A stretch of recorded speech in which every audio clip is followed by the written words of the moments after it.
33వ అధ్యాయం ద్వితీయోపదేశ కాండం మొదటి వచనాన్ని మనం గమనిస్తే ఏమని రాయబడింది అంటే, మోషే తాను మృతి నొందక మునుపు ఇశ్రాయేలీలందరినీ తన దగ్గరికి పిలిచి వారందరినీ దీవించిన విధమిది అని రాయబడింది. ఆ విధంగా ఆయన వారిని దీవించి ఆశీర్వదిస్తూ వచ్చాడు. నా ప్రియమైనటువంటి వాళ్ళరా, అలా ఆశీర్వదించు ఆశీర్వాదాలలో ఈ యొక్క 15వ వచనంలో ఏం రాయబడింది అంటే, పురాతన పర్వతముల శ్రేష్ఠ పదార్థముల వలన, నిత్య పర్వతముల శ్రేష్ఠ పదార్థముల వలన యెహోవా అతన్ని దీవించును. గమనించండి, దేవుడు దీవించే దీవెనలో ఒక దీవెన ఏమిటి అంటే, ఇక్కడ రాయబడింది పురాతన పర్వతాల శ్రేష్ఠ పదార్థం, రెండవది నిత్య పర్వతముల శ్రేష్ఠ పదార్థం. పిల్లల పర్వతాలు అంటే మనం సాధ్యమైనంత వరకు చూసి ఉన్నాం, కానీ సినిమాలలో ఆయా మరి సీనరీస్ చూసేటప్పుడు టీవీలలో చూస్తుంటాం. రాయి, గుండు, గుట్ట మాత్రం తెలుసు మనకి, కొండలు ఇంకా కొంచెం పెద్దవి, ఆ తర్వాత పర్వతాలు చాలా ఎత్తుగా ఉండే హిమాచల్ ప్రదేశ్ లాంటి పర్వతాలను, అలాంటి హిమాలయ పర్వతాలు లాంటి పర్వతాలని పర్వతాలు అని అంటారు, చాలా ఎత్తైన ప్రదేశాలు. సరే, ఈ యొక్క పర్వతాలు రకరకాల పేర్లున్న ప్రభు మాత్రం తన వాక్యంలో 2 పేర్లు పెట్టాడు. పురాతన పర్వతాలు, నిత్య పర్వతాలు. పురాతన పర్వతాలు అంటే పాత పర్వతాలు. పాతవంటే భూమి పుట్టినప్పటి నుంచి ఉన్నాయి. అంటే ఇవేమైతాయి? ఓ దినం మొదటి భూమి ఆకాశము గతించెను అని రాయబడింది. అంటే భూమి గతించినప్పుడు పర్వతాలు ఉంటాయా? అవి పోతాయి. అంటే పాతగా అయిపోతాయి, అంటే కరిగిపోతాయి. మరి వాటి స్థానంలో నూతన ఆకాశమును నూతన భూమిని చూచి తిని అంటాడు. అంటే క్రొత్త భూమి క్రొత్త ఆకాశం వస్తుంది. ఇంత స్థిరంగా ఉండి ఈ భూమి కరిగిపోద్దంట, కదిలిపోద్దంట, కనిపించదంట. అప్పుడు నూతన ఆకాశం నూతన భూమి వస్తుందంట. అంటే ఇవన్నీ పాత అన్నట్టే కదా.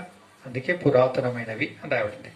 పురాతనమైనదంటే ఎప్పుడూ ఆయన పుట్టించినప్పటి నుంచి ఉన్నటువంటి పర్వతాలు. అవి ఒక దినం పాతగా అయిపోతాయి, వెళ్ళిపోతాయి అని అర్థం. ఇది నిత్య పర్వతం అంటే, అమ్మో ఈ పర్వతం లాంటి పర్వతం కాదు అది. ఆ పర్వతం నిత్యము ఉంటుంది, దానికి చలనం లేదు, అది కరిగిపోదు, అది వెళ్ళిపోదు, అది ఏమి కాదు, అది పాడు కాదు, అది నిత్యంగా ఉండే పర్వతం. అయితే పురాతన పర్వతాల శ్రేష్ఠ పదార్థాలతో, నిత్య పర్వతాల శ్రేష్ఠ పదార్థాలతో నేను నిన్ను దీవిస్తా అంటున్నాడు. అంటే పురాతన పర్వతాల మీద ఉండే శ్రేష్ఠ పదార్థం ఏంటి, నిత్య పర్వతాల శ్రేష్ఠ పదార్థం ఏమిటి? పురాతన పర్వతాల శ్రేష్ఠ పదార్థము అంటే ఇక్కడ ఏం రాయబడిందంటే, నిర్గమకాండం 19వ అధ్యాయం 11వ వచనం చదవండి. మూడవ నాటికి సిద్ధముగా నుండవలెను. మూడవ నాడు యెహోవా ప్రజలందరి కళ్ళ ఎదుట సీనాయి పర్వతం మీదకి దిగవచ్చును. మూడవ నాడు యెహోవా ప్రజలందరి కన్నుల ఎదుట సీనాయి పర్వతం మీదికి దిగివచ్చును అని రాబడింది. ఆకాశాల్లో ఉండే దేవుడు ఆ లోకం వదిలిపెట్టి మెల్లగా దిగి సీనాయి పర్వతం అనేటువంటి శిఖరాగ్రం మీదకి దిగి వస్తాను అన్నాడు, దిగి వచ్చాడు. సరే, ఆ తర్వాత ఏమైంది అంటే 20వ వచనం. యెహోవా సీనాయి పర్వతం మీదికి అనగా ఆ పర్వత శిఖరం మీదికి దిగివచ్చెను. ఆ శిఖరం మీదికి ఆయన దిగి వచ్చాడు. యెహోవా పర్వత శిఖరం మీదికి రమ్మని మోషేను పిలువగా, యెహోవా పర్వత శిఖరం మీదికి రమ్మని మోషేను పిలువగా మోషే ఎక్కిపోయాడు. దేవుడు పరమందు నుంచి సీనాయి పర్వత శిఖరం మీదకి వచ్చాడు. మోషే భూమి మీద నుంచి కష్టపడి ఎక్కుతూ వెళ్ళి మొత్తం మీద సీనాయి పర్వత శిఖరాగ్రం మీద ఉన్న దేవుడి దగ్గరికి వెళ్ళాడు. వాళ్ళిద్దరు అక్కడ కలుసుకున్నారు. అది సీనాయి పర్వత శిఖరాగ్రం. ఇది పురాతనమైన పర్వతం. అయితే అక్కడేమైందంటే నిర్గమకాండం 31వ అధ్యాయం 18వ వచనం చదవడు గారు. మరియు ఆయన సీనాయి కొండ మీద మోషేతో మాట్లాడడం చాలిన తర్వాత, సీనాయి పర్వతం మోషేతో దేవుడు మాట్లాడడం అనేది అయిపోయిన తర్వాత ఆయన తన శాసనములుగా 2 పలకలను, తన శాసనాలు కలిగిన 2 రాతి పలకలను, అనగా దేవుని వేలితో వ్రాయబడిన రాతి పలకలను అతనికి ఇచ్చాను.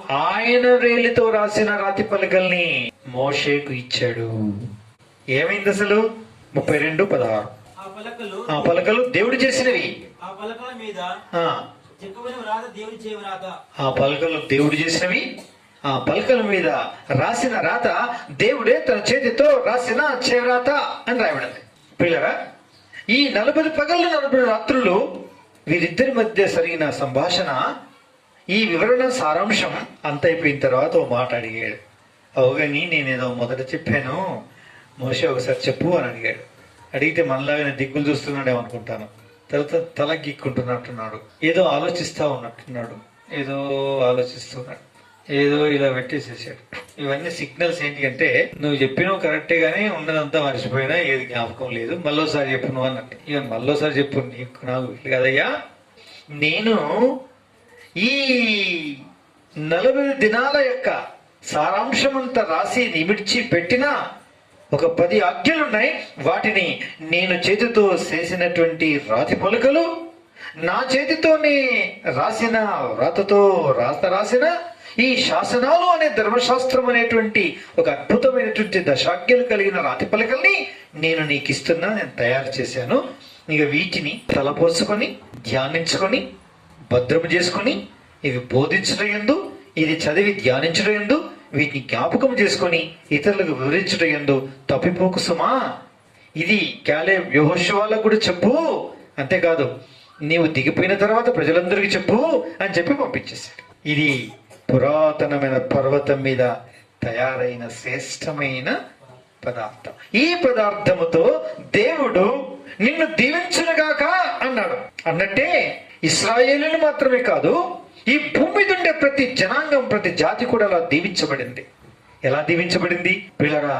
ఆయన రాసి పంపిన శాసనాల యొక్క సారం అనుసరించియే, వాటిని అనుసరించియే ప్రతి దేశం తన రాజ్యాంగాన్ని రాసుకుంది, ప్రతి దేశం తన న్యాయ చట్టాన్ని నిర్ణయం చేసుకుంది. ప్రతి న్యాయవాది, ప్రతి న్యాయాధిపతి, జడ్జెస్, ప్రతి లాయర్, ఈ భూమి మీద ఉండే వారందరూ ఈ దశాజ్ఞలు అనేటువంటి ఈ పంచగ్రంథాల్లో ఉండేటువంటి సారాంశాన్ని, ఈ ధర్మశాస్త్రాన్ని వారు తప్పనిసరి చదవాల్సిందే. అది ప్రతిగా వారి దగ్గర తప్పనిసరి ఉంచుకోవాల్సిందే. ఏదన్నా అర్థం కాకపోతే తప్పనిసరి బైబిల్ని రెఫర్ చేయవలసిందే. ఎందుకో తెలుసా? ఈ ధర్మశాస్త్రము అన్ని శాస్త్రాలకి మూలమైనటువంటి శాస్త్రమై ఉన్నది. ఈ శాస్త్రం దేవుడు రాసిన శాస్త్రం. ఇది పురాతన పర్వతమును సీనాయి పర్వత శిఖరాగ్రం మీద తయారైన శ్రేష్ఠ పదార్థం. అట్టి పదార్థముతో దేవుడు మానవాళిని దీవించాడు. ఈ దీవెన మనకు కూడా కలిగింది. ఈ దినం మన చేతిలో ఈ బైబిల్ ఉంది. ఆదియందు వాక్యమును, వాక్యము దేవుని దగ్గర ఉండెను, ఆ వాక్యమే దేవుడైనను. ఆ దేవుడి వాక్య రూపంలో మనకు ప్రత్యక్షమై ఆ శరీరధారి అయి ఆయన కృపా సత్య సంపూర్ణుడుగా యేసుక్రీస్తు ప్రభువారు 2020 సంవత్సరాల క్రితం నీ కొరకు నా కొరకు ఆయన ఈ భూలోకంలో జన్మించి మన కొరకు జీవించి మనకు బదులుగా చనిపోయి లేఖల ప్రకారంగా తిరిగి లేచి యేసుక్రీస్తు ప్రభువారు మనకు పరలోకానికి మార్గమయ్యాడు, జీవమయ్యాడు, సత్యమయ్యాడు. ఆయన విశ్వాసించిన వారికి ఆ పరలోక నివాస యోగ్యము లేక నివసించడానికి ఆ ఆధిక్యతను, ఆ యొక్క జీవాన్ని మనకు ప్రసాదించాడు. ఆ సంగతి ఈ సత్యవాక్యం ద్వారా తెలుసుకున్నాం. ఈ వాక్యం ఆది ఉంది, ఆ వాక్యమే దేవుడైనాడు, ఆ దేవుడైన వాక్యమే శరీరధారిగా కృపా సత్య సంపూర్ణుడుగా యేసు ప్రభువారిగా శరీరధారిగా మన మధ్య నివాసం చేశాడు.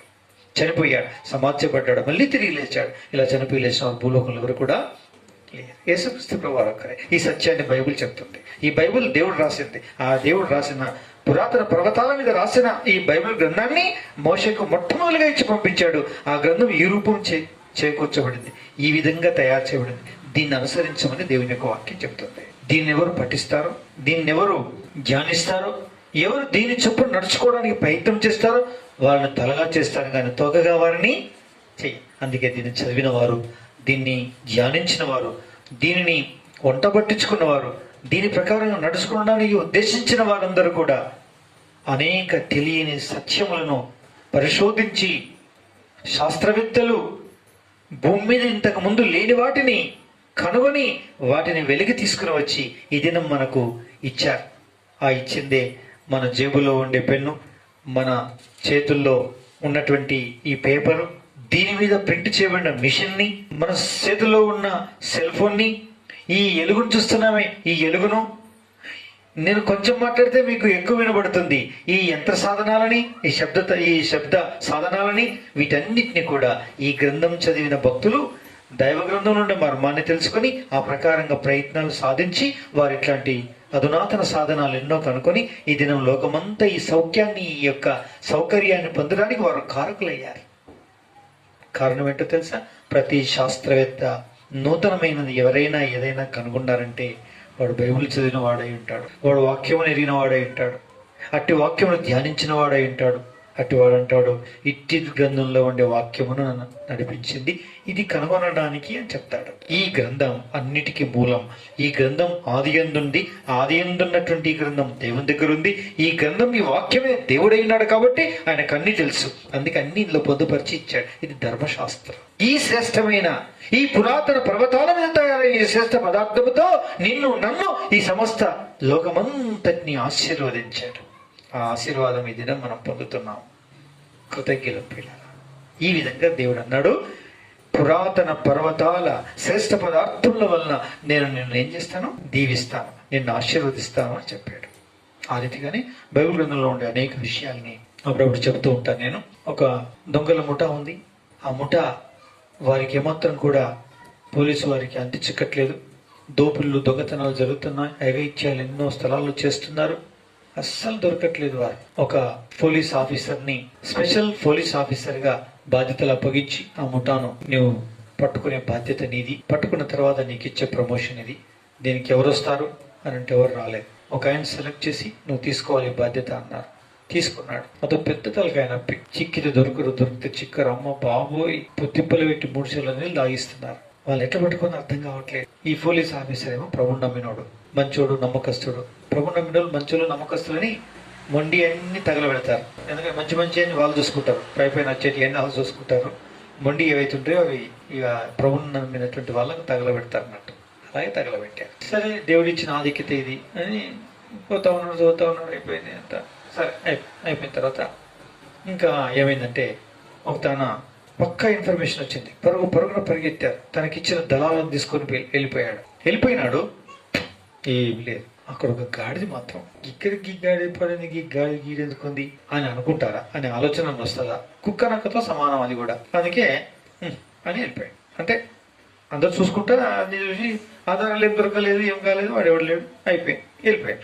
వెళ్ళిపోయిన తర్వాత ఇంకా రాత్రి ప్రార్థన చేశాడు, తెల్లారి ప్రార్థన చేశాడు. తెల్లవారు లేచి ప్రార్థన చేస్తూ, ప్రభువా, ఏంటి ఈ దొంగల ముఠా యొక్క గుట్టు నేను ఎలా రొట్టు చేయనో నాకు అర్థం కావట్లేదు. ఇక నా వల్ల కాదు ఆయన, నీవే ఆ పని చేయాలి. నా వల్ల మాత్రం కాదు స్వామి, ఇక నీవే నాకు సాయం చేయాలి, నీవే నన్ను ఆదుకోవాలి ఆయన అని ఏం ప్రార్థన చేసిండో, ఎంత బాధపడ్డాడో పాపం. ప్రార్థన చేసి అయిపోయిన తర్వాత ఆ రోజు తన అనుదిన భాగం యెషయా గ్రంథం చదువుతా ఉన్నాడు. యెషయా గ్రంథం 1వ అధ్యాయం 6వ ఆరంభం ఆయనది. ఏంటిది? యెషయా గ్రంథం 1వ అధ్యాయం 3వ వచనం. ఎత్తు తన కామందును ఎరుగును,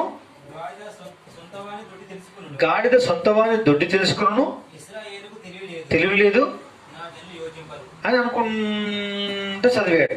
మళ్ళీ ఒక్కసారి మొదలుపెట్టాడు. మొదలుపెట్టి 3వ చరణం దగ్గరకు వచ్చేసరికి, ఎద్దు కామందు నెరువును, గాడిద సొంతవాని దొడ్డి తెలుసు. ఏంది అవన్నీ గాడిద ఎక్కడో కనిపించే, నిన్ననే చూశాను కదా. ఎక్కడ? ఓ, దొంగతనం జరిగిన దగ్గర గాడిద కనిపించింది. అవును కదా ప్రభువా, నిన్ననే గాడిదను చూసిన, ఈ రోజే గాడిదను చూపించావు. ఆడ గాడిదను చూసినా, మళ్ళీ నీ వాక్యంలో గాడిదను చూసినా, దానికి ఏమైనా సంబంధం ఉందా? ఏంది ప్రభువా అంటే, మళ్ళీ ఒకసారి దాని దగ్గరికి వెళ్ళు అన్నాడు. ఓ అవునా, సరే వెళ్ళు. మాట్లాడినట్టు అనిపించింది, మాట్లాడాడు. అన్నట్టే పోయాడు. గాడిదని చూస్తే, ఈ గాడిద ఇంకా అన్నే ఉంది ఏంటి? లేచిన దగ్గర నుంచి, పండ దగ్గర నుంచి లేవలేదు, స్థలమే మారలేదు. దీనికి ఏమైంది అని చూశాడు, ప్రయత్నం చేశాడు, లేవలేదు. సరే, వెటర్నరీ డాక్టర్ని పిలిపించాడు, పశువుల డాక్టర్ని. పోలీసులు కదా, స్పెషల్ ఆఫీసర్. మళ్ళీ ఆయన అంటే వచ్చేసాడు. దానికి కావాల్సిన ఇంజక్షన్లు ఇచ్చిండు, దానికి పెట్టాల్సిన గ్లూకోజులు పెట్టిండు. బస్ మధ్యాహ్నం అయిపోయింది, లేచింది కదా, గాడిద లేచింది. అప్పుడు ప్రభు మాట్లాడాడు, గాడిది సొంత వాని దొడ్డు తెలుసుకుంటుంది. ఈ గాడిద ఎవరిదో కాదు, దొంగతనం చేసి వదిలిపెట్టిపోయారు. ఇది శాత కాకుండా పండదని. దీన్ని బాగు చేసినావు కదా, ఇది ఎట్టెట్లా పోతుందో అట్లా వాళ్ళు దొరుకుతారు, వెళ్ళు అన్నాడట. ఎవరు? ఈ వాక్యం తనతో మాట్లాడిందండి. అంతే, అలాగే చేశాడు, అలాగే వెళ్ళింది. ఈయన అలాగే వెళ్ళాడు, మాటగాడును పెట్టుకున్నాడు, తన టీంలన్నీ పెట్టుకున్నాడు. కరెక్ట్గా వెళ్ళాల్సిన చోటికి, ఆ దొంగలున్న చోటికి, ఆ గుహ దగ్గరికి వెళ్ళింది. అక్కడ ఏ ద్వారం కూడా లేదు, వెళ్ళడానికి అవకాశం ఉన్నట్టు కనిపించటం లేదు. కానీ అదేందో అక్కడ పోయి ఓండ్రు పెట్టింది. అది వరడం మొదలుపెట్టింది. అది వరడం మొదలు పెట్టేసరికి కొద్దిసేపటికి ఎవరో వచ్చారు. ఎక్కడి నుంచో వచ్చారు? అది లోపల నుంచి వచ్చారు. ఏం చేశారు? అడ్డున్న దాన్ని తొలగించారు. ఏర్పాటు చేయడానికి వీల్లేదు. అలా ఉంది ఆ ద్వారం మొత్తం తెలియజేసి తక్కువ లోపల తీసేసుకున్నాను. ఓహో, ఇది సంగతి అన్నట్టు. ఓకే అన్నాడా? ఇంకా కొంచెం తన బలగాలను ఎక్కువ విలుచుకున్నాడు. అంటే ఇంకా పోలీసులు అనుకుంటే పోలీసులు తక్కువ కదా, అమ్మో ఇంకొచ్చేసారు. ఇక మొత్తం ఆ గుట్ట ఆ పర్వతం ఎంత ఉందో అంత చుట్టూ మొత్తం గేరేసేసారు. కొన్ని రోజులు కాదు, కొన్ని నెలలు కాదు, కొన్ని సంవత్సరాల నుంచి పోలీస్ డిపార్ట్మెంట్ని యాతన పెడతా ఉన్నారు. బస్ అంతే, ఇంకా వచ్చేసారు. అంత అయిపోయినాక అది ఎక్కడి నుంచి ప్రవేశించిందో అక్కడ శోధన మొదలుపెట్టారు. మొత్తం మీద దాంట్లో ప్రవేశించారు. దొంగల గుట్టు రట్ట అయిపోయింది. అంతా అయిపోయింది. వాళ్ళనందరినీ అరెస్ట్ చేశారు. చేయాల్సిన కార్యం అంతా చేశారు. ఇక పోలీస్ డిపార్ట్మెంట్ అంతా సంతోషం, ఆనందం. అప్పుడు సభ ఏర్పాటు చేశారు. ఈయన పిలిచారు ఈయనకు సన్మానం చేయడానికి. అప్పుడు అన్నాడు, అయ్యా నాకు సన్మానం చేసేదానికంటే ముందు అసలు సత్యం చెప్పాలనుకుంటున్నా, మీరందరూ వింటానంటే. అబ్బాయి మేమెందుకు విన్నాం, అసలు నువ్వు ఎట్లా పట్టుకున్నావు కదా మేము వినాల్సింది. అప్పుడు చెప్పాడు, నా చేతిలో ఉండే ఈ బైబిల్ గ్రంథం, చిన్న బైబిల్ గ్రంథం పట్టుకొని పోయాడు. ఈ బైబిల్ గ్రంథం నన్ను ఈ దొంగల్ని పట్టుకోవడానికి నడిపించింది. నా లోపల ఏ శక్తి లేదు, నేను ప్రత్యేక జ్ఞానం గలవాన్ని ఏం కాదు మీ అందరికంటే. ఈ వాక్యం నాతో మాట్లాడింది. అక్కడ నా ప్రభు నాతో మాట్లాడాడు. ఏమని మాట్లాడాడు? గాడిద సొంత వాడిని దొడ్డి తెలుసుకుంటుంది, దాన్ని బాగు చేయని మాట్లాడాడు. బాగు చేసినాక అది నడుస్తుంటే దాని వెనకాల నడవమన్నాడు. అలాగే నడిచాను. నా టీములన్నింటినీ నడిపించాను. కరెక్ట్గా సొంత వారి ఇంటికి వెళ్ళింది, దగ్గరికి గుహ దగ్గరికి వెళ్ళింది. అక్కడ వాస్తవమైన సత్యం తెలిసింది. ఆ తర్వాత మేము అందరిని పిలిపించాం. ఆ ప్రకారంగా దీన్ని వశం చేసుకోవడం జరిగింది. నేను కాదు ఈ రహస్యాన్ని ఛేదించింది, నా చేతిలో ఉండే బైబిల్ గ్రంథం. ఆ దేవునికి మహిమ కలుగును గాక అని చెప్పాడట. నా ప్రియమైనటువంటి వాళ్ళరా, ఇలాంటి 190 ఎన్నో సత్యములు, మనుషునికి అర్థం కానటువంటి, భూమిలో దాగుకున్నటువంటి గనులను, చమురు బావులను, ఎన్నెన్నో ప్రదేశాలను, ఎన్నో రహస్యమైన సంగతుల్ని, మనుషునికి గోచరము కాని అనేక సత్యములను తాను నమ్మి దేవుణ్ణి, దైవ వాక్యమును చదివి ధ్యానించినటువంటి వారిని దేవుడు బయలుపరిచి వాళ్ళకి, వాళ్ళ ద్వారా వాటిని శోధించి ఛేదించి వాటిని వాళ్ళకి అర్థం చేయించి వాటిల్లో వాళ్ళు కృతార్థులయ్యేటట్టు చేసిన గ్రంథం బైబిల్ గ్రంథం. పిల్లారా, పురాతనమైన పర్వతాల మీద తయారైనటువంటి శ్రేష్ఠ పదార్థము చేత నిన్ను నేనేం చేస్తాను? దీవిస్తాను. ఇంత చక్కటి బైబిల్ గ్రంథం ఇంత దీవెనిస్తుందని దైవవాక్యం చెప్తుంటే ఇది జరగడానికి సమయం లేదు మనకి. అది వచ్చిన ప్రాబ్లం. మనసు మార్చుకో. ప్రభువుకు ప్రథమ స్థానమే. ఆయన గణపరచు, దేవుని దీవిస్తాడు. జీవించే కాలం కొద్దిదే, 2-3 దినాలే. తాత్కాలికంగా బ్రతుకుతావు. శాశ్వతుడైన దేవుణ్ణి విశ్వసించి ఆయన బైబిల్ను చదివి ధ్యానించి ఆయన మార్గంలో నడుచుకొని ఆయన సిద్ధపరిచిన రాజ్యానికి వెళ్ళడానికి సిద్ధపడు. ఓ మానవుడా, అనవసరంగా సమయం వ్యర్థం చేయకు. వ్యర్థమైన వాటికి నీ బలం ఖర్చు పెట్టకు, నీ డబ్బులు ఖర్చు పెట్టకు, నీ సమయం ఖర్చు పెట్టకు. పనికి మళ్ళా పబ్జీ లాంటి పాపిస్టి ఆటలు ఆడడానికి బుర్ర ఖరాబ్ చేసుకొని జీవితం వినాశనం చేసుకునేటువంటి సినిమాలు, సీరియల్స్ చూసి అనవసరంగా టైం వేస్ట్ చేయకు. జీవ గ్రంథాన్ని చదువు. ఇది నిన్ను జీవింపచేస్తుంది. దీని చేత ఆదరించబడు, నువ్వు అనేకులను ఆదరిస్తావు.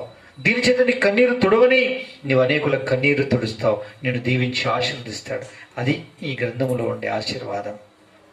ఇంత ఆశీర్వాదం గ్రంథములో ఉండగా పనికి మాలిన ఇంటర్నెట్లోకి వెళ్ళి పనికి మాలిన చూడకూడని అన్ని కూడా చూసుకుంటూ పాపిష్టి కార్యాలు చూస్తూ పాపకార్యాలు చేయడానికి నీవు ధైర్యం తెచ్చుకుంటావు ఎందుకు?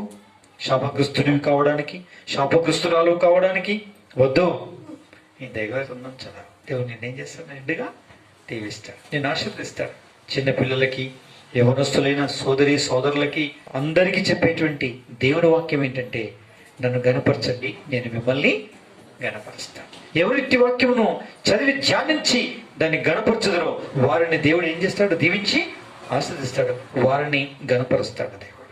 ఈ సత్యం నేర్చుకోవాలి. పనికి మాలిన అసత్యం నేర్చుకొని నీవు అబద్ధం పాలై పనికి మాలిన పాపిష్టి మార్గంలో వెళ్ళిపోయి నీ జీవితాన్ని వినాశనం చేసుకుంటావు. ఈ మధ్యకాలంలో లవ్ ఏంటిదో ఆ లవ్ అంటే ప్రేమ. ప్రేమ అంటే తెలియదు అంకుల్ నీకు? ఏంటిది అది? నాకు తెలిసింది ఏందో తెలుసా? ప్రేమ అంటే ప్రేమ పేరు మీద కామ పిశాసి యవనస్తులైన వారిని ముఖ్యంగా పట్టిన మొదటి తారీఖు నుంచి సావు సస్తాను, నేను సత్తా అను, సావు అంటది, సస్తా అంటది, సావనే సస్తా అంటది, పట్టనే పడతా అంటది. ఇటు ఈ బాటలో సరిపడుతుంది, తాడో సరిపడుతుంది, చున్నీ ఓసారి పడుతుంది, ఓసారి నిద్ర మాత్రలు పట్టమంటుంది, యేసు ప్రభు ప్రేమ మీకు పరిచయం అయినప్పటి నుంచి చావు కోరమన్నదా, పరలోకం వెళ్ళుమని కోరిందా? పరలోకం వెళ్ళుమని కోరింది. నా యందు విశ్వాసం ఉంచు, నీకు సమాధానం ఇస్తానన్నది. ఎవరిని దుఃఖపెట్టకు, అందరితో సమాధాన పడమన్నది. అందరు నాగం చేసి అవతల పడమని యేసు ప్రభు వారి ప్రేమ ఎప్పుడు చెప్పలేదు. ఈ ప్రేమ ఏం చెప్తుంది? ఎవరితోటి నీకెందుకు, అది అంటూ నీకు దక్కకపోతే దాన్ని చంపు, నువ్వు చావు, లేకుంటే దాన్ని చంపు, నువ్వు ఇంకో దాన్ని చూసుకుంటావు. అందుకే దాన్ని ప్రేమ అన్నారు. దాన్ని ఏమంటారో తెలుసా? కామ పిశాసి అంటారు. కామ పిశాసి అది ఎవరిలో ఆరంభమవుతుందో ప్రేమ అనే పేరు మీద, అది ఆరంభమైన దినం నుంచి ఆ మనిషి కనిపించకపోతే, ఆ మనిషి మెసేజ్ పెట్టకపోతే, ఆ మనిషి కనిపించకపోతే, ఆ మనిషి మాట్లాడకపోతే, ఆ మనిషితో సంబంధం తెగినట్టు అనిపిస్తే, ఇక నా బతికే వేస్ట్ అయిపోయిందని చెప్పి మనుషుడు దేవదాస్ తయారైపోతాడు. ఓ చేతిలో పాటలు పడతాడు, ఓ చేతిలో మందు పాత్ర పడతాడు. ఏది ముందైతే ఏది సిద్ధమైతే ఏది ముందు తాగుడే, లేకుంటే అది వేసుకొని సచ్చుడే. ఇదే పనిగా. మనిషిని చంపేది ప్రేమ కాదు, మనిషిని బ్రతికించేది ప్రేమ. ఆ బ్రతికించిన ప్రేమ యేసుక్రీస్తు ప్రభు వారి స్వచ్ఛమైనటువంటి ప్రేమ.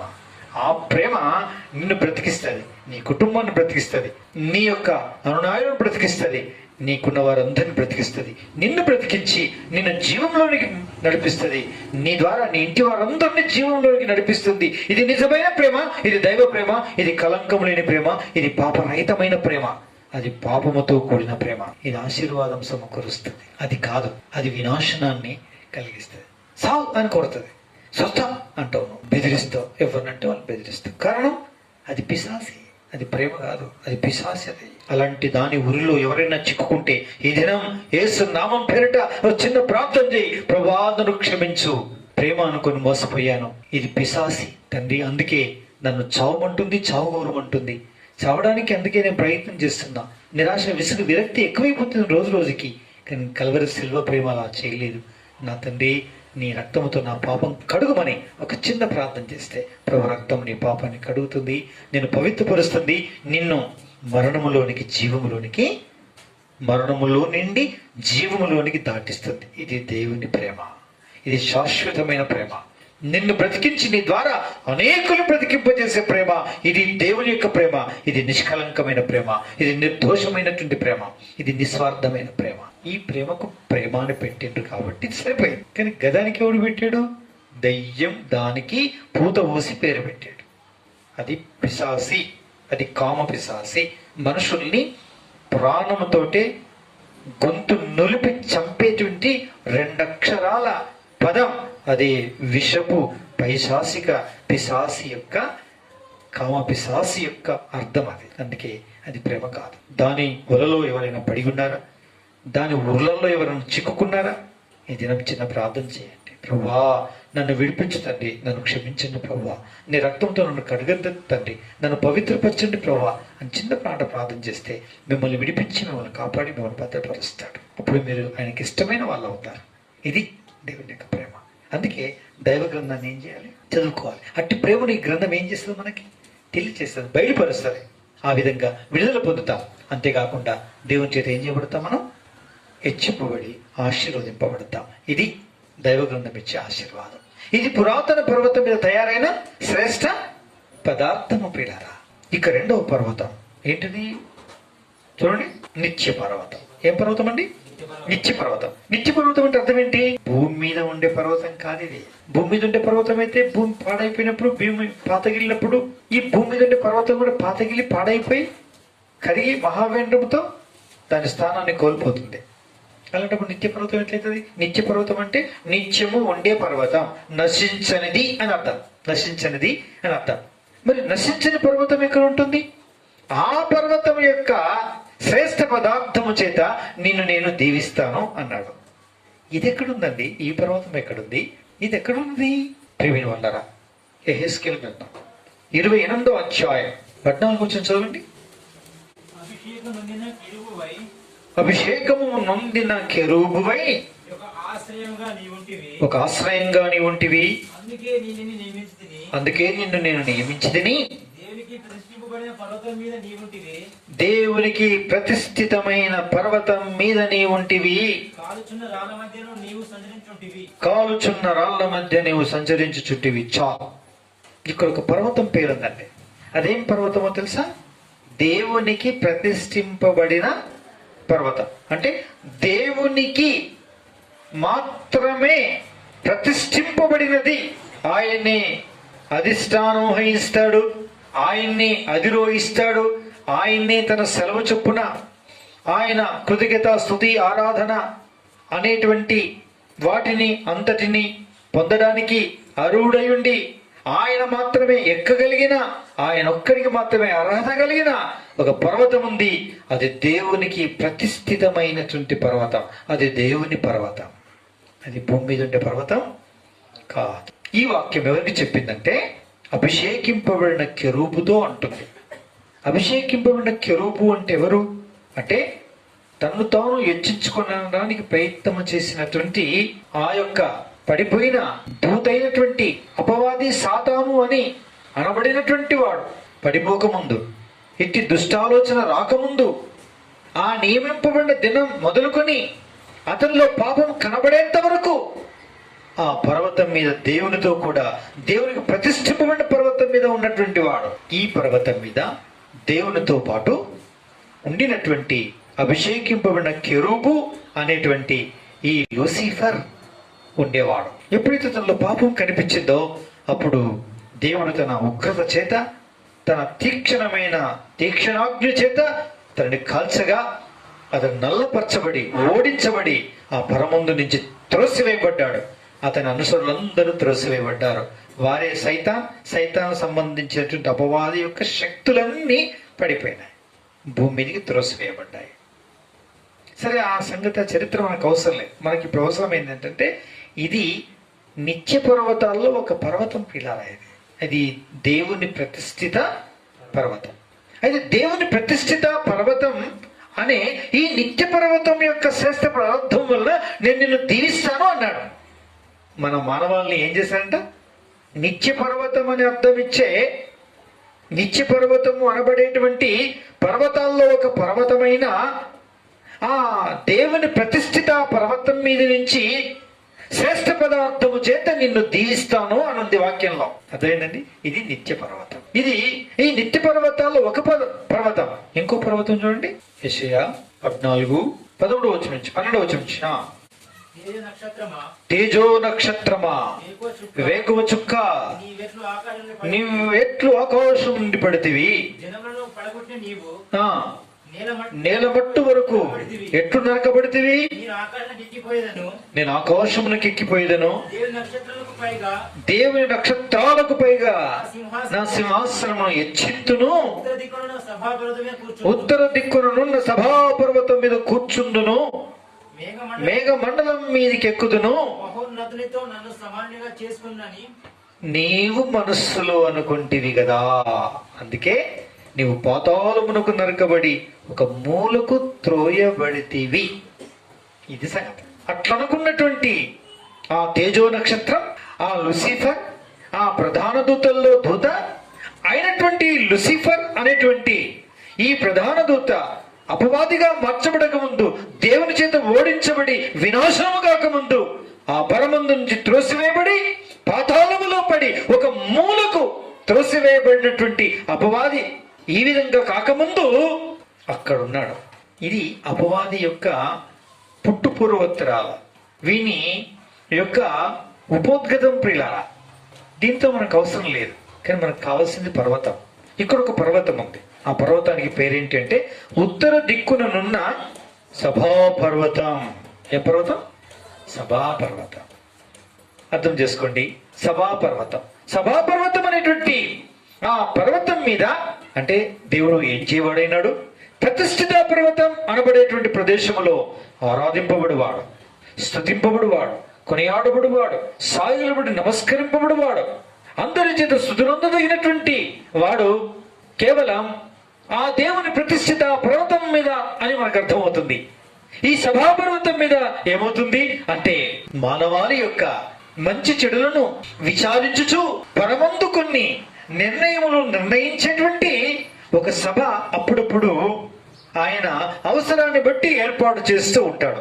ఆ ఏర్పాటు చేసినప్పుడల్లా కూడా కూడి వచ్చేటువంటి ఆ యొక్క పర్వతం పేరు దేవుని యొక్క సభా పర్వతం అంటే ఆయన సభలు ఏర్పాటు చేసే పర్వతం. ఇది నిత్య పర్వతమే. ఇది కరిగిపోయే పర్వతం కాదు, ఇది నశించిపోయే పర్వతం కాదు, ఇది కదలదెప్పుడు కూడా. అందుకే కీర్తన గ్రంథము 48వ అధ్యాయము మొదటి వచనం 2వ వచనం. దేవుని పట్టణమందు దేవుని పరిశుద్ధ పర్వతమందు యెహోవా గొప్పవాడు, బహు కీర్తనీయుడై ఉన్నాడు. ఉత్తర దిక్కున మహారాజు పట్టణమైన సీయోను పర్వతం. గమనించండి. కాబట్టి ఈ పట్టణం కదలనిది. ఈ పట్టణం ఏంటండి? కదలనిది. 3వ వచనం 46వ అధ్యాయంలో, వాటి జలములు ఘోషించుచు నురుగు కట్టినను, ఆ పొంగునకు పర్వతములు కదిలినను మనం భయపడము. ఒక నది కలదు, దాని కాలువలు దేవుని పట్టణమును, సర్వోన్నతిని మందిరపు పరిశుద్ధ స్థలమును సంతోషపరచును. దేవుడు ఆ పట్టణంలోనున్నాడు, దానికి చలనము లేదు. అరుణోదయాన దేవుడు దానికి సహాయము చేయుచున్నాడు. కదలని పట్టణం ఇది, కదలని పర్వతమే. ఇది నశించినటువంటిది. ఇది దైవ నివాసం. దేవుడు సభ ఏర్పాటు చేసి నిర్ణయాలను చేసేటువంటి ఒక అద్భుతమైనటువంటి పర్వతం. ఇది దేవుని నిత్య పర్వతం పిల్లరా. ఇది నిత్యము ఉండేటువంటి పర్వతం. ఇది సభా పర్వతం. ఈ పర్వతం పురాతన పర్వతాలు కాదు, ఇది నిత్య పర్వతాలలో పర్వతం. ఈ పర్వతం వలనైనటువంటి శ్రేష్ఠ పదార్థముతో నేనేం చేస్తాను? నేను దీవిస్తాను అన్నాడు, నేను ఆశీర్వదిస్తాను. ఇదేంటండి? సభాపర్వతం మీద నుంచి ఆయన ఎలా ఆశీర్వదిస్తాడు? నిత్య పర్వతం అనబడే ఈ సభాపర్వతం మీద నుంచి ఎలా ఆశీర్వదిస్తాడు? ఏ విధంగా ఆశీర్వదిస్తాడు? ప్రేమైనటువంటి వాళ్ళరా, ఆ సభాపర్వతం నుంచి ఎందరినో ఆశీర్వదించాడు దేవుడు. ఎలా దీవించాడు? ఎలా ఆశీర్వదించాడు? ఒక్క సందర్భాన్ని చూస్తే మనకు అర్థమైపోద్ది. 1 రాజులు 22:19. మీకాయ ఇట్లనేను, ఆలకించుము, యెహోవా సింహాసనవాసీనుడై ఉండగా పరలోక సైన్యమంతయు ఆయన కుడి పార్శ్వములను ఎడమ పార్శ్వమును నిలిచి ఉండుట చాలు. అయ్యా, నీ వచ్చి నన్ను పిలవక ముందు ఒక దర్శనాన్ని నేను చూశాను. ఎవరిని పిలుస్తున్నాడు అంటే, ఈ యొక్క అహాబ్ అనే రాజు, యూదా రాజైన యెహోషాపాతు అనే రాజు, ఈ ఇద్దరు కలిసి యుద్ధానికి వెళ్లే ముందు ఈ తప్పుడు అబద్ధాలు చెప్పే ప్రవక్తలు తప్ప నిజమైన ప్రవక్త లేడా అయ్యా నీ దగ్గర అని అడిగాడట. అడిగితే ఒకడు ఉన్నాడు, వాడు ఎప్పుడు ఉన్నాడు కానీ వాడు ఎప్పుడు నాకు ప్రతికూలంగా మాట్లాడుతూ ఉంటాడయ్యా, అందుకే వాడిని నేను సంప్రదించా. అందుకే ఎవరిని సంప్రదిస్తాం మనం? తందాన తన తందాన తాన తందాన తందన తన తన తందాన తందాన తను తను తందాన తన అనేటోళ్ళను మనం అనుసరిస్తాం. అంటే మనకు తగిన పాట ఎవరు పాడతారో, ఎన్నడన్నా కమ్మగా మాట్లాడతాడా, ఎన్నడన్నా తీయగా మాట్లాడతాడా, ఎన్నడన్నా కస్సు పోసేనా, ఎప్పుడు తుస్సు పోసేనా. ఇది మన సార్ సంగతి. అవగాలు చూడు, అక్క నువ్వు తెచ్చిన కోడి కూర దాని కమ్మదనం చూస్తుంటే మళ్ళీ మళ్ళీ మీ ఇంటికి వచ్చి వంటి పుచ్చుకొని తినాలనుందక్క. ఎంత చక్కగా చేసినావక్క నువ్వు అంటే ఈ అక్కకి ఎంత సంతోషమో. నువ్వు ఈ దినం కోడి కూర అంటున్నావు అన్న, ఇంకోసారి వస్తే కుందేలు కూర పెడతా అంటారు. కిందేలు కూరను ఒకవేళ మనం మెచ్చుకున్నాం అనుకో, ఏదు కూర తీసుకొచ్చి పెడతా అంటది. నువ్వు భలే చేసినావక్క అని కూర చల్లకుండా. నేను పుట్టెడు రోగాలు అన్ని, కారం ఎక్కువ వేస్తేవి, ఉప్పు ఎక్కువ వేస్తేవి, మసాలా వేసి గుప్పుడు గుప్పుతీవి, నాకేమో కడుపుకు పడతాయి. నేను తినకపోతే ఏమనుకోకు, సరేనా? ఇంకోసారి వచ్చినప్పుడు జాగ్రత్తగా ఇది అన్నం అనుకో. ఇంకా నేను నిన్ను పిలుస్తా, నువ్వు వచ్చి తింటావు. కదా పైదరాడు పోయిరా అంటే మళ్ళీ ఇంకెన్నడు పిల్లలు ఈ సుట్టాడు తందన అంటాడా అన్నటువంటి వానితో ఏమన్నా మళ్ళీ అడుగుతావా? అడగం. అది ప్రతికూలంగా మాట్లాడుతుంది ఆయన. ఏం మాట్లాడినా గిసుంటే చెప్పేందుకు అంతైనా చెప్తామంటారు కొంతమంది. అంత అయిపోయినా కనుక చెప్పొచ్చు అనుకుంటారు. అది మీ ఇష్టం, సంబంధం లేదు. అయితే ఇక్కడ ప్రవక్తలు, అక్కడ ప్రవక్తల్లో ప్రవక్త, ఈ ప్రవక్త ఏం ప్రవక్త అంటే చెప్తున్నాడు, అయ్యా ఆయన ఎప్పుడు నాకు అనుకూలంగా పలకడు.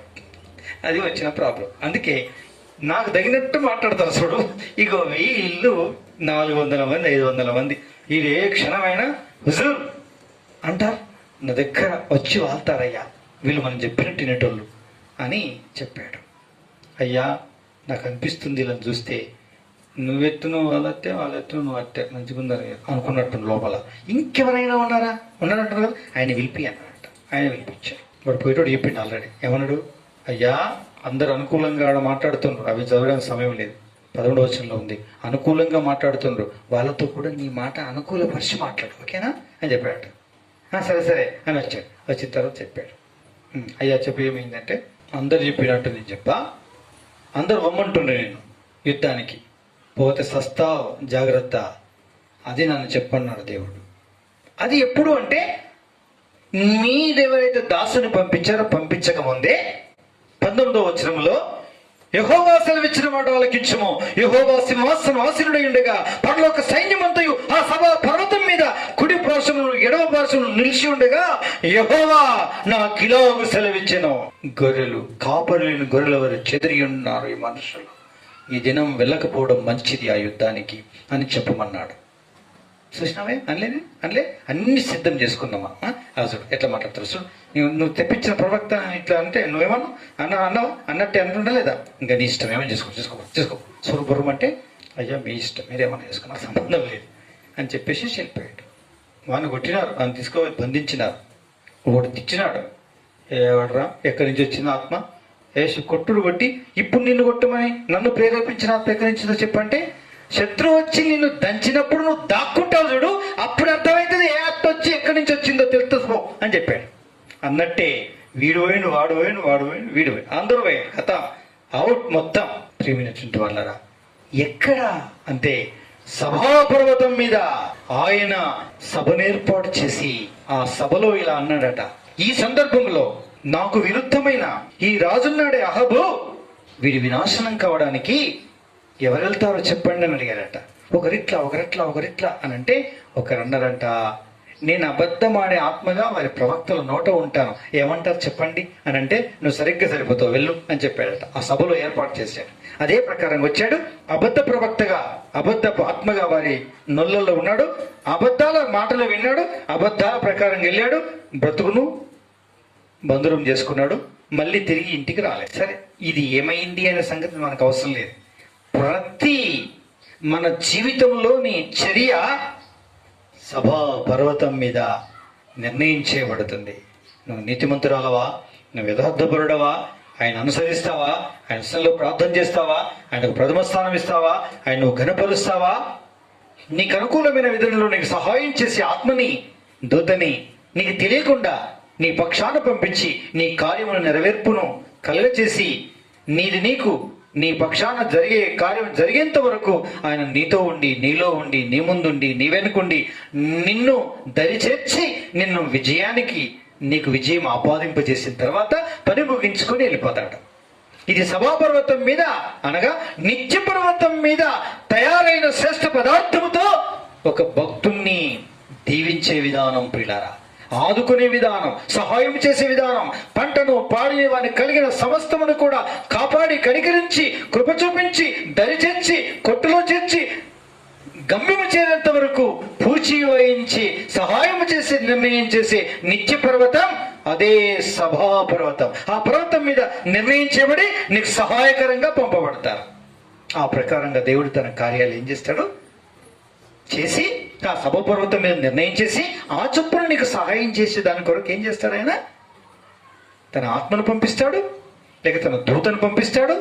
ఆయన సహాయకరమైనటువంటి విధానాల్లో ఈ లోకనాథులు ఎవరైతే ఉన్నారో వారందరినీ కూడా నీకు అనుకూలపరిచే విధానంలో దేవుని ఆత్మను పంపించి నీకు అనుకూలపరిచి నీకు కావలసినవన్నీ కూడా సమకూర్చి నీకు దిగ్విజయం ఇచ్చి ఆయన నిన్ను ఆశీర్వదిస్తాడు. ఈ ఆశీర్వాదం నిత్య పర్వతం మీద నుంచి కలుగుతుంది యథార్థవంతులైన వారికి. యథార్థంగా ఉన్నావా? ధైర్యంగా చెప్పగలవా?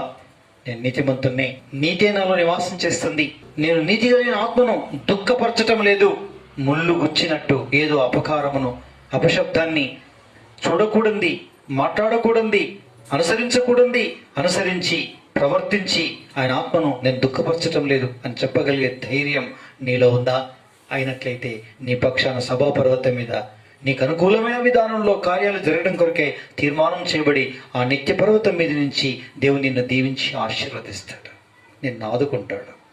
ఇలా నువ్వు చేయగలవా? అలా చేయగలడు దేవుడు, నా పక్షాన చేస్తాడు అని నమ్మకం ఎప్పుడు కుదురుతుందంటే నిష్కల్మషమైన మంచి మనస్సాక్షి కలిగి దేవునితో సన్నిహిత సంబంధ బాంధవ్యాన్ని కలిగి ఆయనతో నిత్యము సహవాసం చేస్తూ ఉండి ఆయన అర్థించినప్పుడల్లా కూడా ఆయన నీకు సహాయం చేయడానికి నిశ్చయిత ఇచ్చి వాగ్దానం ఇచ్చి నిన్ను బలపరిచి నిన్ను ఆదరించి ముందుకు నడిపిస్తుంటాడు. నీకు అర్థమైపోతుంది దేవుడు నాకు తప్పనిసరి సహాయం చేస్తాడు. నా నీతి కలిగిన మనసు నాకు చెబుతుంది, నా నీతి కలిగిన ప్రవర్తన జీవితం నన్ను ఆదుకుంటుందని నాకు అర్థమవుతుంది, నేను భయపడాల్సిన పని లేదు అని ఒక అద్భుతమైన చేతితో నువ్వు ముందుకెళ్తావు. అదే రీతిగా దేవుని యొక్క హస్తం నీ ముందు సహాయం చేస్తుంది, అద్భుతంగా నిన్ను ఆదుకుంటుంది. ఇది దేవుడు తాను నిత్య పర్వతం మీద నుంచి ఒక మనుషుణ్ణి ఆశీర్వదించి ఆశీర్వాదకరమైనటువంటి సందర్భం పిల్లారా. ఈ నిత్య పర్వతం మీది శ్రేష్ఠ పదార్థం వలన దేవుడు నిన్ను దీవించి ఆస్వాదించాలంటే ఆ నిత్య పర్వతాల మీద నివాసం చేసే దేవునితో నీకు నాకేముండాలి? దేవునితో ఏముండాలి? సంబంధం ఉండాలి, బాంధవ్యము ఉండాలి, ప్రార్థన చేసుకోవాలి, ప్రభువును స్తుతించాలి, ప్రభువును ఆరాధించాలి, బైబిల్ చదువుకోవాలి, బైబిల్లో దేవుడు ఏ వాక్యం ద్వారా మాట్లాడుతున్నాడో అర్థం చేసుకోవాలి, ఆ వాక్యం యొక్క అర్థమేంటో వాటి విషయాలేంటో ధ్యానించుకోవాలి. మాటికి 2 సార్లు 3 సార్లు ఆయన సన్నిధానంలో మోకరించి ఆయనకు ప్రతిష్ఠించుకునే వ్యక్తులుగా మనం ఉంటే మన విషయమై ఆయన నిత్య పర్వతం మీద శ్రేష్ఠ పదార్థాన్ని తయారు చేస్తాడు. ఆ శ్రేష్ఠ పదార్థంతో మనల్ని ఆస్వాదించి మనల్ని దీవిస్తాడు పిల్లారా. ఇది దేవుడు దీవించే దీవెన ఆశీర్వాదం. ఇది మన కంటికి కనిపించదు, కానీ మీకా అనేటువంటి ఈ భక్తుడు ఎవరైతే ఉన్నారో ఆయన కళ్ళారా ఏం చూశాడు? ఆ సభాపర్వతం మీద గత రాత్రి సభ ఏర్పాటు చేసి దేవుడు తీర్మానం చేసిన తీర్మానాన్ని కనులారా చూశాడు. ఆ చూసింది చూసినట్టు ఈరోజు వచ్చి చెప్పాడు, చెప్పింది చెప్పినట్టే సంభవించింది. అర్థమైందండి? చూపిస్తాడు దేవుడు. ఎవరు చూపిస్తాడు? మనం చూపించకపోతే దేవుడు ఎందుకు, మనం ఎందుకండి? ఆయనతో సంబంధం కలిగి ఉంటే మనకేం చేస్తాడు ఆయన? నువ్వేదైతే తీర్మానం చేసుకుంటున్నావో, నువ్వేదైతే చేయించున్నావో, నువ్వేదైతే నడవని చేయించున్నావో, నువ్వేదైతే కొరని చేయించి ఉన్నావో, నువ్వేదైతే అమ్మని చేయించి ఉన్నావో, ఎవరికైతే నువ్వు పెళ్లి చేయించి ఉన్నావో వాటన్నిటిని కూడా దేవుడు తెలియజేసి నిన్ను సుఖవంతంగా నడిపించి క్షేమకరంగా నడిపించి సమస్తము సమకూర్చి దైవ వెలుగును నీకు ప్రసాదించి వెనక ముందు ఆవరించి నిన్ను ఆశీర్వదిస్తాడు. అయితే ఆయనతో మనకేముండాలి? సంబంధము ఉండాలి. ప్రార్థన చేయాలి, బైబిల్ చదువుకోవాలి, ఆయనకు మనకు మధ్య ఉన్నటువంటి అభ్యంతరాలన్నింటినీ ప్రవక్తతో కడగబడాలి, పవిత్రీకరించబడాలి.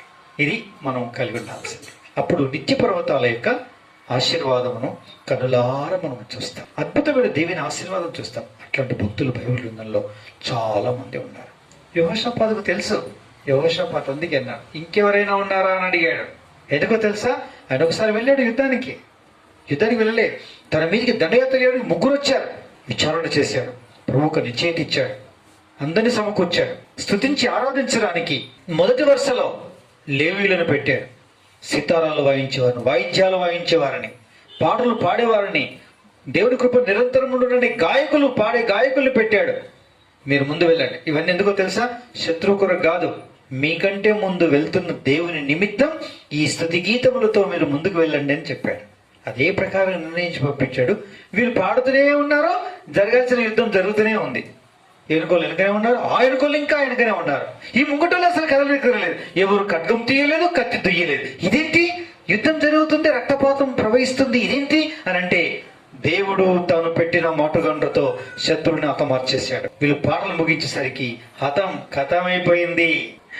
వాళ్ళ మీద ఉండే సొమ్ము దోసుకోవడానికి 3 రోజులు పట్టింది. సొమ్మంతా దోసుకొచ్చుకున్నారు, మస్తు సంపాదించుకున్నారు.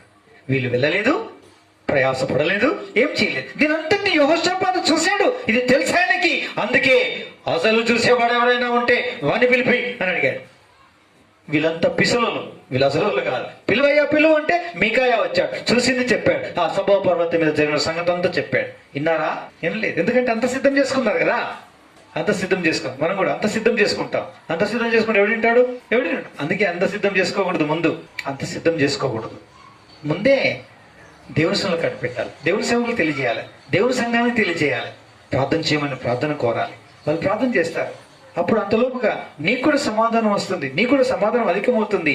వారితో కూడా ప్రభు మాట్లాడతాడు. నెమ్మదిగా నీ కార్యమును దేవుని మాట చొప్పున ప్రవక్తలను నమ్ముకోండి, అప్పుడు మీరు కృతార్థులవుదురు అని రాయబడింది. మీరు కృతార్థులవుతారు అంటే ఉత్తీర్ణులవుతారు, జయం పొందుతారని అర్థం. ప్రవక్తలను నమ్ముకోనండి. వాళ్ళు ప్రార్థన చేశారు, అదే మాట చెప్పాడు. యెహోషాపాతు అనుసరించాడు. అందుకే మాటగాడిని పెట్టి యెహోవా శత్రువుని హతమారిస్తే దోపుడు సొమ్ము దోసుకోవడానికి 3 దినాలు పట్టింది వీళ్ళకి. ఎవడు ఖడ్గం దిగలే, శత్రువుని చంపలే, కానీ ఒక్క శత్రువు కూడా వాళ్ళ కన్నముగా నిలబడలే. కానీ వాళ్ళు వదిలిపెట్టిపోయిన సొమ్ము దోసుకోవడానికి 3 రోజులు పట్టింది. ఇది ఆశీర్వాదం. ఇది నిత్య పర్వతం మీద దేవుడు తన ఎందు భయభక్తులు గల వారి కొరకై ఆయన తయారు చేసే శ్రేష్ఠ పదార్థం, ఆ పదార్థము చేత శత్రువునత మార్చాడు, సొమ్మంతా ఇచ్చాడు, వారిని ఆశీర్వదించాడు. చూసారా, ఇది దేవుని యొక్క నిత్య పర్వతం మీద నుంచి తయారై వచ్చే శ్రేష్ఠ పదార్థం వలన మనకు కలిగే ఆశీర్వాదం. ఇది నీకు కావన్నా, అందుకే ప్రభుని ఆశ్రయించాలి. ఈ ఆశీర్వాదం మీకు కావన్నా, ఈ సంవత్సరం ఇలా మనల్ని ప్రవేశపెట్టాడు. మనము నిజంగా వాస్తవంగా చెప్పాడు, అనర్హులం, యోగ్యులమని పొడిగించలేదు. ఎంతో మంది పోయారు, అట్లే మనం వెళ్ళాల్సింది, కానీ పొడిగించాడు. పొడిగించినందుకు ప్రార్థనలు చేసి వందనాలు చెల్లిస్తూ అనేక అంశాల కొరకు ప్రార్థన చేసి నూతన సంవత్సరంలో పరిచర్యను దేవుడు ఇచ్చిన ప్రణాళిక ప్రకారంగా చేయడం కొరకై, మనం చేయాల్సిన కార్యక్రమాలు దేవుడు బయలుపరిచి నడిపించడానికి కొరకై, దేవుడు తన చిత్తాసన వాగ్దానాలు ఇచ్చి నడిపించడానికి కొరకు మనకు అవకాశం ప్రవహిస్తున్నాడు. ఈ అవకాశం సద్వినియోగం చేసుకుంటే ఆ నిత్య పర్వతం మీద మనం ఎన్నడూ ఆరంభిస్తున్నామో ఆ రాత్రి నుంచే ఆయన మన కొరకు సభలు ఏర్పాటు చేసి మనకు కావాల్సిన సదుపాయాలన్నింటినీ కూడా ఈ సంవత్సరం అంతా కూడా సరిపోయేవన్నింటినీ కూడా తను సిద్ధం చేసి వాటన్నిటినీ ఆయా సమయాల్లో ఆ నిత్య పర్వతాల ఆశీర్వాదాలతో మనందరిని దీవించాలని ప్రభు అనుకుంటున్నాడు. ఈ దీవెన పోగొట్టుకోకుండా ఆయన దగ్గరకు వస్తారా? మేము కనిపెట్టాలనుకుంటున్నాం. ఆయన సన్నిధానంలో ఆ నిత్య పర్వతాల మీద నివాసము చేసే ఆ దేవునితో సహవాసం చేయాలని అపేక్ష కలిగిన వారమై నిర్ణయం చేయబడుతున్నాం, ప్రకటిస్తున్నాం. ఈ ప్రకటన విని ఎవరైతే అంగీకరించి ఆయన సన్నిధానంలోనికి మాతో పాటు కలిసి దేవునితో పోరాడడానికి మీరు వచ్చినట్లయితే ఈ దీవెనలో మీరు కూడా పాలిభాగస్తులు అవుతారు. నా ప్రియ సోదరి సోదరులారా, హృదయం కఠినం చేసుకోకండి. ప్రతిష్ఠించుకుంది దేవుని వాక్యానికి మనం పరీక్షించుకుందాం, ప్రతిష్ఠించుకుందాం, ప్రార్థన చేసుకుందాం, ప్రభుకు అప్పగించుకుందాం. ఈ బలలో మనం పాల్పొందుతాం. ఇట్టి వాక్యం దేవుడు దీవించి ఆశీర్వదించును గాక.